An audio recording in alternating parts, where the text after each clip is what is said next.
वसा जनसेवेचा। सर्वांनी माझा हा व्हिडिओ टेटेसला बघितल्यानंतर लवकरात लवकर संग्रामपूर पोलीस स्टेशन यांच्याशी संपर्क साधून आरोपीला अटक करून नंतर जो काही माझा अंत्यविधी आहे तो सर्वांनी शांततेत पार पाडावा, इतकंच माझं बोलणं आहे।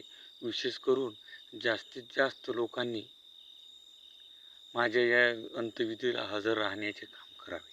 बुलढाणा जिल्ह्यातील संग्रामपूर तालुक्यात आज 11 ऑगस्ट रोजी सकाळी समोर आलेल्या धक्कादायक घटनेने राजकीय वर्तुळासह संपूर्ण जिल्हा हादरला आहे। करमुळा गावाचे लोकनियुक्त सरपंच दीपक प्रकाश उगले यांचा मृतदेह त्यांच्या शेतात आढळून आला। सरपंच पदाचा राजीनामा देण्यासाठी राजकीय विरोधाकडून दबाव आणि धमक्या दिल्या जात असल्याचा गंभीर आरोप त्यांनी मृत्यूपूर्वी सोशल मीडियावर पोस्ट केलेल्या व्हिडिओमध्ये केला असल्याचे सांगण्यात येत आहे। प्राथमिक माहितीनुसार उगले यांनी रात्रीच्या सुमारास टोकाचे पाऊल उचलले। घटनेची माहिती गावात पसरताच नागरिकांनी घटनास्थळी धाव घेतली। एका लोकनियुक्त सरपंचाचा अशा परिस्थितीत मृत्यू झाल्यामुळे करमुळ्यासह संग्रामपूर तालुक्यात प्रचंड खळबळ उडाली आहे। दीपक उगले यांनी व्हॉट्सअप स्टेटसवर ठेवलेल्या व्हिडिओमध्ये एका राजकीय विरोधकावर गंभीर आरोप केल्याचे समोर आले आहे। राजीनामा दे अन्यथा संपून टाकेल अशी धमकी आपल्याला देण्यात आल्याचा दावा त्यांनी केल्याचे सांगितले जात आहे।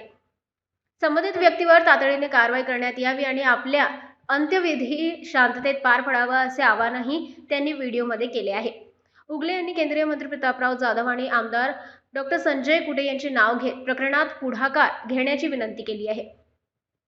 संबंधित आरोपी विरुद्ध कठोरात कठोर कारवाई व्हावी अशी मागणी त्यांनी व्हिडिओतून केल्याचे समोर आले आहे। मात्र व्हिडिओतील आरोपींचा स्वतंत्र आणि अधिकृत पुष्टी अद्याप झालेली नसून त्यांची सत्यता पोलीस तपासाकडून स्पष्ट होणार आहे। दीपक उगले हे करमुळ्याचे लोकनियुक्त सरपंच होते, त्यामुळे त्यांचा मृत्यूमागे सरपंच पदावरून निर्माण झालेला संघर्ष, राजकीय वैमनस्य किंवा अन्य काही कारण आहे का याची निष्पक्ष चौकशी करण्याची मागणी ग्रामस्थांकडून होत आहे। मृत्यूपूर्वीचा व्हिडिओ, मोबाईलमधील संभाषणे आणि संबंधित व्यक्तींचा भूमिकेची कसून चौकशी होणे आवश्यक आहे। घटनेनंतर तामगाव पोलिसांनी घटनास्थळी पोहोचून पंचनामा केला। मृतदेह उत्तरीय तपासणीसाठी वरवड बकाल येथे पाठविण्यात आला आहे।